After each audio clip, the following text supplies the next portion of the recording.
करनी सेना और सपा सांसद रामजी लाल सुमन के बीच विवाद खत्म होने का नाम नहीं ले रहा है। एक बार फिर से सपा सांसद सुमन ने आगरा में करनी सेना को खुली चुनौती दे डाली और कुछ ऐसा कह दिया जिससे मामला गर्मा गया। नमस्कार, आप देख रहे हैं सत्य हिंदी और मैं आपके साथ कृति सिंह। आगरा में समाजवादी पार्टी के सांसद रामजी लाल सुमन ने करनी सेना को खुली चुनौती दे डाली है। 19 अप्रैल को अखिलेश यादव की सभा से पहले सुमन ने कहा कि मैदान तैयार है। 19 अप्रैल को हमारे नेता अखिलेश यादव आ रहे हैं, अगर हिम्मत है तो आ जाओ, हो जाए दो दो हाथ। आगरा में बाबा साहेब की जयंती पर आयोजित कार्यक्रम में सपा सांसद सुमन ने करनी सेना पर निशाना साधा। हालांकि उन्होंने उनका नाम नहीं लिया, लेकिन इशारे में ही सही सुमन ने कहा कि लोगों की रक्षा करना क्षत्रियों का धर्म है, ना कि तलवारें दिखाकर डर फैलाना।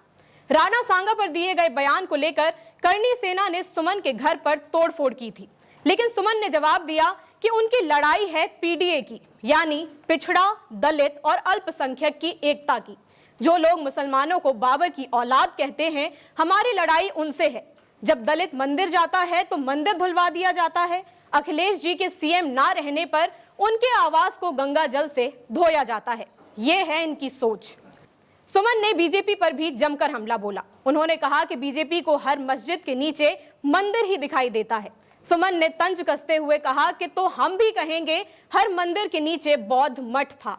बोध गया प्रकरण पर भी उन्होंने सरकार की आलोचना की।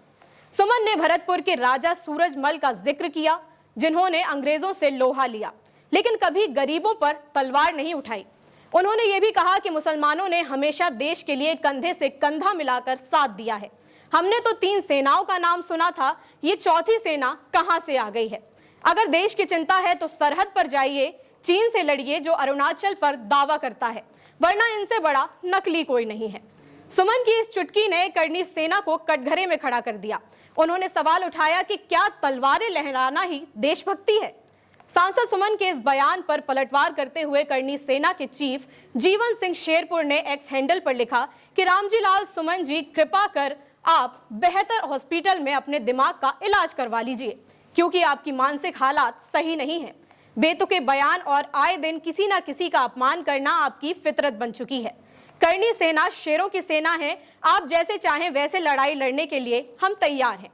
वहीं दूसरी ओर सपा महासचिव इंद्रजीत सरोज ने भी विवादित टिप्पणी दे दी और उन्होंने कहा कि अगर देश के मंदिरों में ताकत होती तो मोहम्मद बिन कासिम, महमूद गजनवी और मोहम्मद गौरी ना आया होता और इस देश को लूटने का काम नहीं किया गया होता। उन्होंने कहा कि इसका मतलब यह है कि मंदिरों में ताकत ही नहीं थी।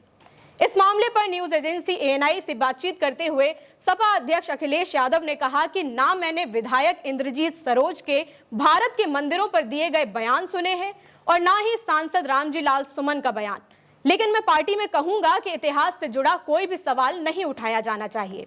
मैं चाहता हूं कि अगर इतिहास की चीजें हमें अच्छा रास्ता नहीं दिखा सकती हैं, अगर हमें सकारात्मक रास्ते पर नहीं ले जा सकती हैं, अगर ये हमें सकारात्मक दिशा नहीं दे सकती हैं, तो इतिहास को इतिहास ही रहने देना चाहिए। इतिहास पर चर्चा नहीं होनी चाहिए। आपको बता दें कि 19 अप्रैल को आगरा में अखिलेश यादव की सभा होगी। सपा का कहना है कि वो हर उस आवाज को बुलंद करेगी जो दबाई जा रही है, लेकिन सवाल तो ये है कि क्या सच में समाजवादी पार्टी अपने ही नेताओं की लगातार विवादित बयानबाजी से अनजान है? आखिर बार बार बिना वजह इन मुद्दों को उठाने की वजह क्या है? आपकी जो भी राय हो इस मामले में हमें कमेंट करके जरूर बताइएगा। वीडियो अगर पसंद आया हो तो लाइक और शेयर करें और अगर आप चैनल पर नए हैं तो सब्सक्राइब करें। फिलहाल के लिए इतना ही। देश दुनिया की बड़ी खबरों के लिए आप देखते रहिए सत्य Hindi.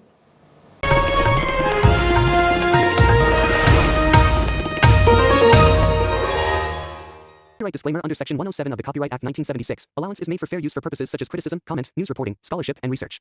Fair use is a use permitted by copyright statute that might otherwise be infringing.